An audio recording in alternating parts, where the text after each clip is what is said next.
Hello friends, welcome to our channel Let's Learn from Home. My name is सूरज। हम लोग आज start करेंगे MPS 2 MA political science का, जिसका नाम है international relations theory and problems, जो इग्नू की फर्स्ट ईयर की ये सिलेबस कवर करती है ये बुक। तो अगर आप लोग नए हो इस चैनल पे तो प्लीज़ आप लोग MPS 1 की हमारी लेक्चर स्टार्ट हो चुकी है, तो आपको हमारे प्लेलिस्ट में मिल जाएगा, तो आप लोग वहाँ जाकर रेफर कर सकते हो।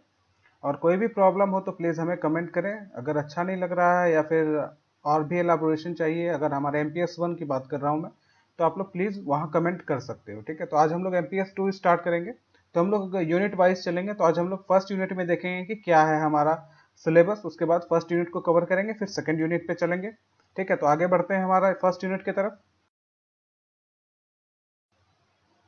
फर्स्ट यूनिट है हमारा realist and new realist approaches.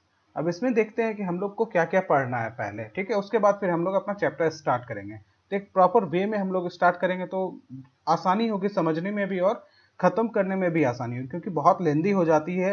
अगर इग्नू की बुक की आप बात करो तो बहुत लेंदी है, तो उसको ख़त्म करने में थोड़ा समय लगेगा।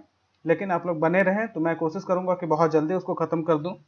तो आज देखते हैं सिलेबस क्या क्या है हमारा। फर्स्ट है इंट्रोडक्शन, और इंट्रोडक्शन में देखना है कि रियलिज्म क्या होता है, रियलिस्ट अप्रोच क्या होता है। ठीक है, उसके बारे में थोड़ा सा इंट्रोडक्शन है, तो आज मैं इंट्रोडक्शन ही कराऊंगा बेसिकली। उसके बाद हम लोग अपना 1.2 में आएंगे, व्हाट इज रियलिज्म। रियलिज्म के बारे में समझेंगे, उसमें हम लोग देखेंगे वन रियलिज्म और मेनी रियलिज्म। उसके बाद क्लासिकल रियलिज्म देखेंगे, उसके बाद कंटेम्प्रेरी रियलिज्म और न्यू रियलिज्म के बारे में देखेंगे। ठीक है, तो हमारा 1.3 है की कॉन्सेप्ट इन रियलिस्ट स्कूल। इसमें है नेशनल इंटरेस्ट पढ़ेंगे, उसके बाद फिर नेशनल पावर पढ़ेंगे, उसके बाद नेशनल सिक्योरिटी के बारे में पढ़ेंगे।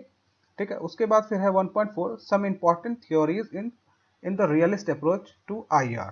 ठीक है, आईआर का मतलब इंटरनेशनल रिलेशन। ठीक है, theory of conflict, theory of balance of power, theory of deterrence, ये सारा हम लोग देखेंगे हमारे आने वाले लेक्चर में। उसके बाद लास्ट है 1.5 समरी। तो हम लोग बेसिकली यूनिट यूनिट में हम लोग पॉइंट वाइज चलेंगे। 1.1 आज हम लोग कवर करेंगे, उसके बाद फिर आगे आने वाले लेक्चर में 1.2 कवर होगा, आने वाले फिर लेक्चर में 1.3। यानी मैं कोशिश करूंगा कि एक लेक्चर में एक पार्ट को खत्म कर दूं एक यूनिट का। ठीक है, तो कम से कम थोड़ी लेंदी है, तो आप लोग समझ सकते हो कि थोड़ा टाइम लग जाएगा, इस वजह से मैं छोटा छोटा करके उसको पार्ट वाइज कर दूंगा, ताकि आप लोगों को समझने में और एग्जाम के पर्सपेक्टिव से भी आप लोगों को अच्छा रहे लिखने में या फिर अटेम्प्ट करने में क्वेश्चन। तो बढ़ते हैं हमारा इंट्रोडक्शन की तरफ। आज इंट्रोडक्शन हम लोग समझेंगे, उसके बाद आने वाले लेक्चर में हम लोग रियलिज्म के बारे में समझेंगे, व्हाट इज रियलिज्म। 1.1 है इंट्रोडक्शन। इंट्रोडक्शन हम लोग देखते हैं कि आज इंट्रोडक्शन में क्या क्या कहा जा रहा है हमारा फर्स्ट यूनिट से रिलेटेड। उसको अगर इंट्रोडक्शन हम लोग समझ लेते हैं तो आगे हमारा चैप्टर समझने में थोड़ी आसानी होगी। तो सबसे पहले आज हम लोग इंट्रोडक्शन पढ़ेंगे, फिर ग्रेजुअली हम लोग अपना चैप्टर जो है यूनिट जो है वो खत्म करेंगे। ठीक है, तो realism is one of the major approaches in the study of IR. तो सबसे पहली बात है कि आईआर की बात होती है यहाँ। ठीक है, अगर आप MPS 002 की बात कर रहे हो तो यहाँ जो है आपको सिर्फ आईआर से रिलेटेड, इंटरनेशनल रिलेशन से रिलेटेड बात होगी।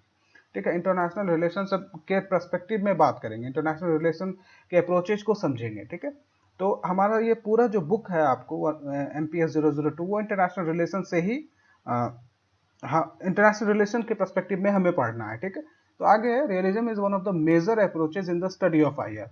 मतलब रियलिज्म को हम लोग कह सकते हैं कि एक स्टार्टिंग अप्रोच है, एक जो है आपको इनिशियल अप्रोच जो कहा जाता है उसको रियलिज्म को कहा जाता है इंटरनेशनल रिलेशन के पर्सपेक्टिव में। ठीक है, तो मेजर अप्रोच है। ठीक है, ये तो most influential theory in the explaining the nature of world politics. यानी इसको कहा जाता है कि रियलिज्म जो है एक तरह से एक स्टार्टिंग पॉइंट है, जिसको मोस्ट इन्फ्लुएंशियल बोला गया है हमारे वर्ल्ड पॉलिटिक्स के रिलेशन में। यानी वर्ल्ड पॉलिटिक्स की बात करते हैं तो हमको सबसे पहले रियलिज्म की बात, रियलिज्म से स्टार्ट होती है हमारे वर्ल्ड पॉलिटिक्स। यानी एक इनिशियल स्टेज है, वर्ल्ड पॉलिटिक्स स्टार्ट कहाँ से हुआ, उसका नेचर कैसा था। अगर हम लोग रियलिज्म को समझेंगे तो धीरे धीरे हम लोग बाकी सब चीज को भी समझने की कोशिश करेंगे। रियलिज्म को एक एक बेस आप बना सकते हो कि वहां से कंपैरिजन स्टार्ट होती है। यानी एक रियलिज्म है, उससे आप लोग आगे बढ़ते हो तो रियलिज्म से कंपेयर करते हो दूसरे थिंग्स को, फिर धीरे धीरे धीरे धीरे आगे ग्रेजुअली हम लोग बढ़ते जाते हैं। ठीक है, धीरे धीरे वर्ल्ड पॉलिटिक्स भी आती है, बहुत सारे कुछ आता है। ठीक है, फेमिनिज्म जो बहुत कुछ इसमें इंक्लूड होगा। ठीक है, आगे आने वाले चैप्टर्स में। ठीक है, आगे देखते हैं। It provide most powerful explanation for the state of war and the regular condition of life in the international system. मतलब रियलिज्म जो था एक आपको कह सकते हो कि स्टेट ऑफ वॉर की बात करता है। जिस समय जब ये स्टार्ट हुआ था रियलिज्म, अगर एक स्टेट था तो स्टेट के बारे में हम लोग समझते हैं कि उस समय का कंडीशन क्या था, स्टेट का नेचर किस तरह का था। यानी स्टेट जो था स्टेट ऑफ वॉर के कंडीशन में हमेशा रहता था, यानी कन्फ्लिक्ट नेचर था उसका, ठीक है। और उसके रिलेशन में यानी उसके कंपैरिजन में हम लोग लाइफ को देखते हैं, यानी हमारे ह्यूमन लाइफ को किस तरह से यानी ह्यूमन लाइफ किस तरह का था वो स्टेट ऑफ वॉर में, उस तरह के उस चीज को हम लोग समझने की कोशिश करते हैं, ठीक है, इस रियलिज्म में।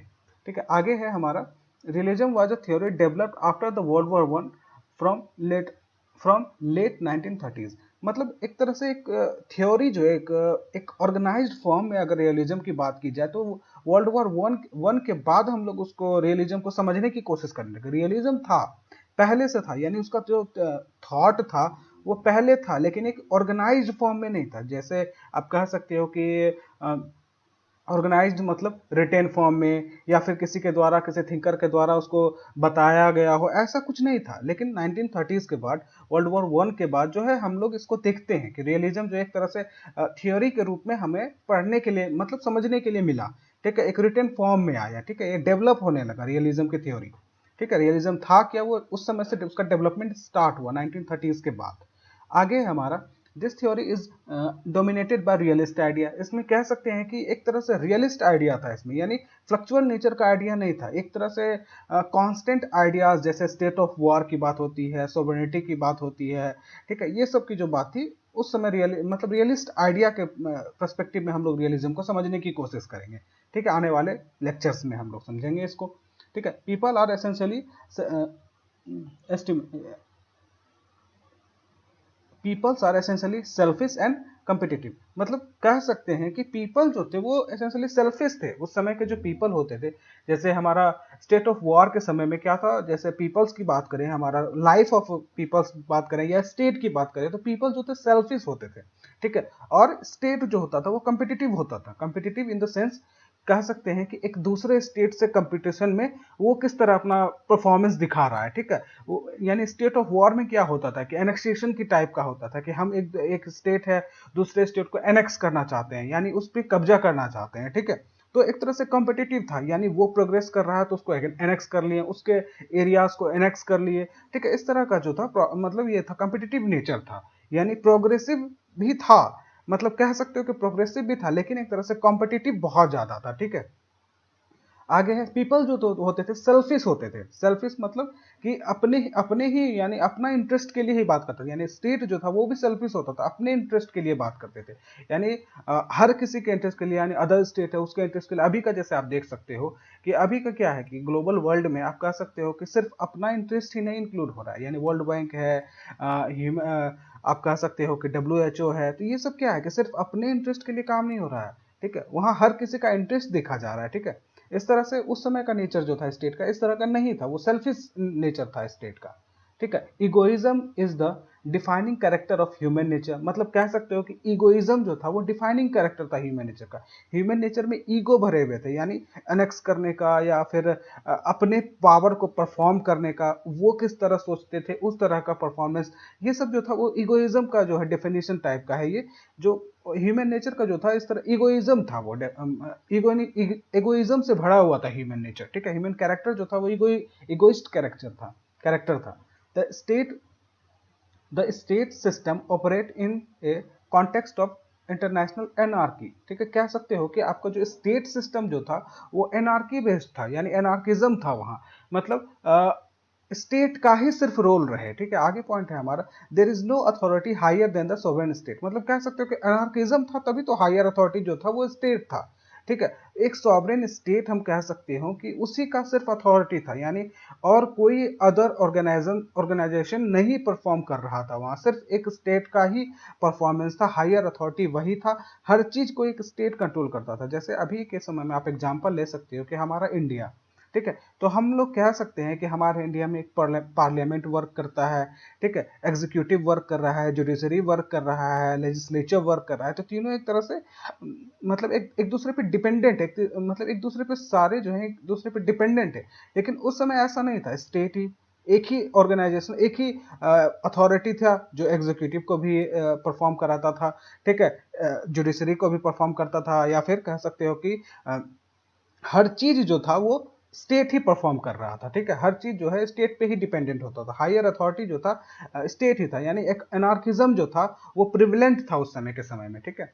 आगे हमारा in this unit we will discuss about the state egoism and conflict, यानी स्टेट का इगोइज्म देखेंगे, कॉन्फ्लिक्ट देखेंगे, ठीक है, किस तरह से कॉन्फ्लिक्ट नेचर था स्टेट का, इगोइज्म क्या था स्टेट का, वो देखेंगे हम लोग। Statecraft and the national interest, यानी स्टेट क्राफ्ट देखेंगे कि उस समय का ऑर्गेनाइज यानी स्टेट किस तरह परफॉर्म करता था, नेशनल इंटरेस्ट के बारे में पढ़ेंगे कि नेशनल इंटरेस्ट क्या था, ठीक है। आगे है international anarchy and it's implications पढ़ेंगे, इंटरनेशनल एनार्की क्या होता है वो समझने की कोशिश करेंगे, इट्स इम्प्लीकेशन समझेंगे, ठीक है। आगे हमारा पोलैरिटी समझेंगे कि ये मल्टीपोलर वर्ल्ड था या फिर बायपोलर वर्ल्ड था, जैसे अभी का जो है हमारा कह सकते हो कि मल्टीपोलर वर्ल्ड है, ठीक है।